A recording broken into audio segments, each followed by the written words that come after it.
All right, let's dive right into this explainer. Today, we're taking a journey that transforms what a lot of people see as just a ridiculously frustrating video game into an absolute masterclass on the human condition. We're going to unpack how a decaying digital world perfectly captures some of the most profound, heavy philosophical questions we've ever asked ourselves. So picture this. You're dropped into a bleak, dying world where literally almost everything can and will instantly kill you. Now put yourself in the shoes of the chosen undead for a second. Why would you, or anyone really, willingly subject yourself to an experience that is just so oppressively difficult? What's the draw there? Well, the core loop is brutally simple, right? Live, die, and repeat, over and over again. But this isn't just some basic test of your hand-eye coordination.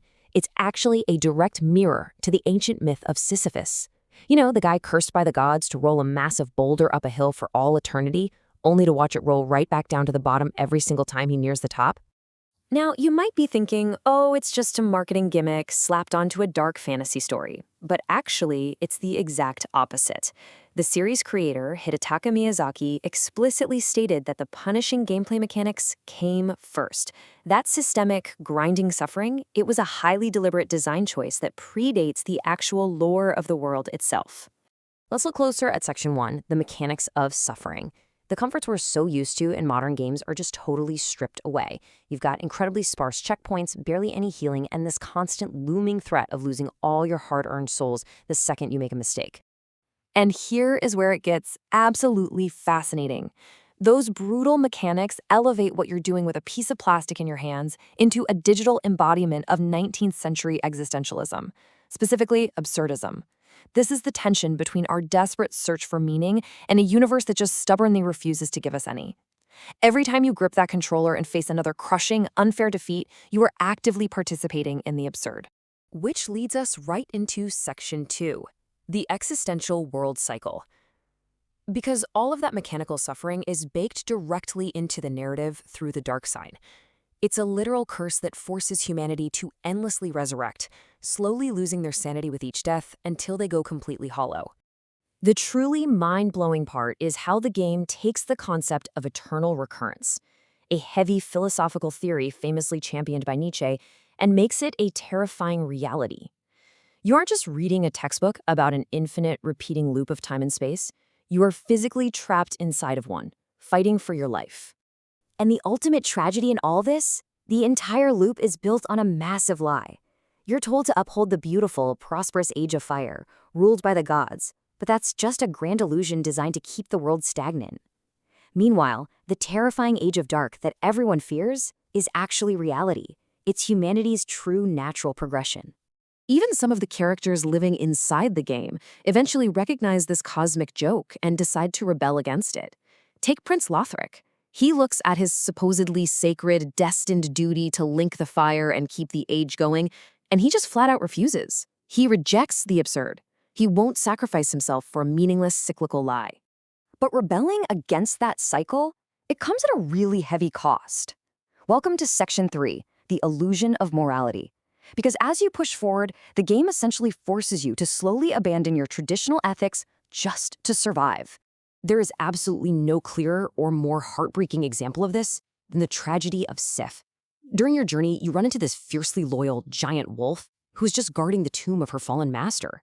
She's not an evil demon. She's not a monster. She is just protecting what she loves. But she holds an item you literally cannot progress without, which means you are forced to kill her. This fight is a brilliant, devastating masterclass in amoral game design. When you get Sif's health down to exactly 20%, the whole dynamic shifts. She begins to violently limp, she whimpers, she struggles to even swing her sword. The game forces you to brutally execute a wounded, innocent creature, and it offers absolutely zero moral commentary. It just demands that you do it. Slaying Sif is not just another boss fight. It echoes Nietzsche's famous warning about fighting monsters and becoming one yourself. In fact, right after you defeat her, where do you have to go? You literally descend into a pitch-black area called the Abyss. It's a flawless symbolic representation of your own psychological shift into this calloused, win-at-all-costs survivor. And that deep psychological engagement perfectly tees up Section 4, filling the narrative void. Because the game's actual storytelling is so incredibly vague and silent, the players themselves have to step in and become active philosophers. Just look at the sheer dedication of the community when it comes to dissecting characters like Seath the Scaleless. Through these massive Reddit deep dives, players meticulously stitch together tiny bits of obscure item descriptions and the placement of enemies to uncover this deeply tragic tale. They've theorized he betrayed his own dragonkin out of grief for a lost lover, accidentally gained immortality trying to resurrect her, and then created horrific monsters in his resulting madness. The game never spoon-feeds you this story. The community actively builds the meaning. This active search for meaning inside a bleak, uncommunicative digital space, that is the very definition of Albert Camus' philosophy. It is the ultimate confrontation between our innate human need to understand things and the unreasonable, heavy silence of the world we inhabit. All right, let's head to the climax and see how all this pressure builds to the final, world-altering choice you have to make at the edge of existence. Section 5. Becoming the Übermensch. So, what is the Übermensch? It's Nietzsche's concept of an overman or superman, someone who completely overcomes traditional values to create their own meaning and master their destiny. By conquering the game's absolute worst challenges and refusing to let your character go hollow, you, the actual player holding the controller, are actively embodying this ultimate philosophical ideal. Your final action in the game isn't just a simple button prompt, it's a definitive existential statement.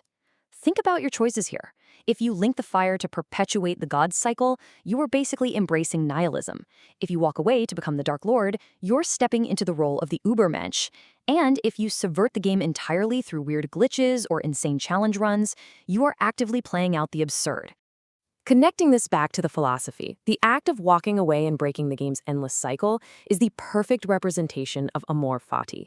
It is this radical, genuinely joyful acceptance of your own fate and reality. It's looking at a dark, flawed, terrifying world and saying a definitive yes to it, rather than desperately clinging to an illusion. We actually see this ultimate clash play out with the series' final boss, Slave Knight Gale. Gale is committing horrific genocidal acts because he is clinging to this desperate hope that he can paint a brand new, different reality. He relies on pity and escapism. But your character, as the Übermensch, has to reject those false, otherworldly hopes and fully embrace the brutal reality of the present moment. So, what's the big takeaway from all of this? We don't play these punishing games just to escape our daily lives. No, we play them to trade one reality for another, specifically so we can overcome ourselves.